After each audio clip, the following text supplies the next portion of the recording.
Imagine walking through a forest and hearing someone whisper, "Be careful!" Bears never forget, and they might come back for revenge. It's a dramatic idea.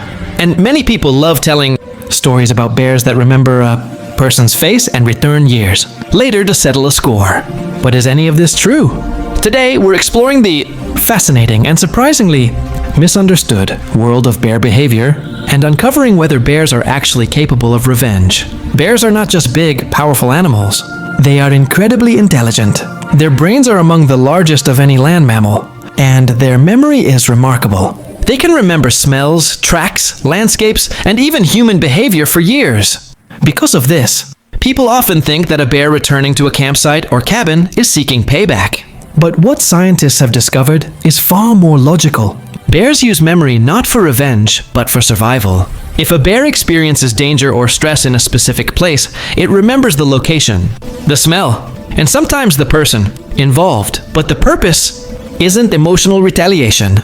It's simply learning how to avoid or respond to threats in the future. Still, many wonder whether a bear could attack the same person twice. While there have been rare cases where a bear encounters a familiar human again, the behavior has always been tied to instinct, not revenge. When bears come back to the same area, it's usually because they found food there before, or because they're defending territory they consider safe. A bear does not sit in the woods plotting revenge.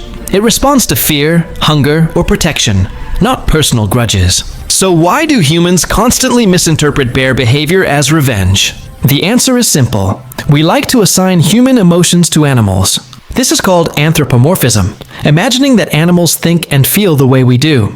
Because bears are strong, expressive, and capable of learning, it's easy to read their actions as emotional responses.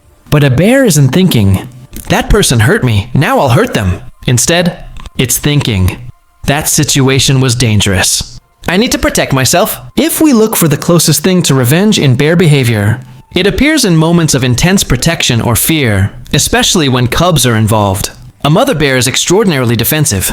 If she feels her young are threatened, she may chase or attack the perceived danger. This looks like revenge, but it's actually instinctive maternal protection. In other cases, injured or frightened bears may behave aggressively when they re-encounter a threat. But the motivation is survival, not holding a grudge. Scientists studying wild bears have documented several interesting cases that help explain the confusion. In Alaska, a grizzly bear once returned to a hunting area. The day after a group of hunters fired warning shots at it. People thought the bear came back looking for the hunters, but in reality, the bear was searching for leftover food. In Canada, a black bear that had been trapped and released returned months later to the same farm. Local stories claimed the bear came back for revenge, but the truth was far simpler. The trap had food, and the bear's memory led it back to where it found an easy meal. Because of their intelligence and their ability to track scents over long distances, bears can appear deliberate, even strategic.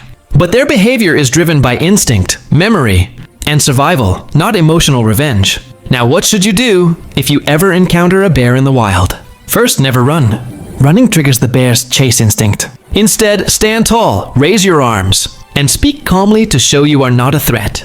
Move away slowly without turning your back. If you have a backpack, leave it on the ground. The bear is more likely to investigate the bag than you.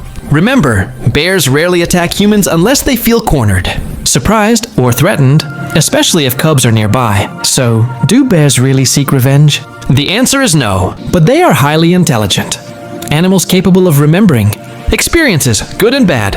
They protect themselves, they protect their cubs, and they respond to danger the only way they know how. Understanding their behavior helps us replace fear with respect and myths with knowledge. If you enjoyed this educational adventure, don't forget to subscribe for more wildlife science explained in a fun and engaging way.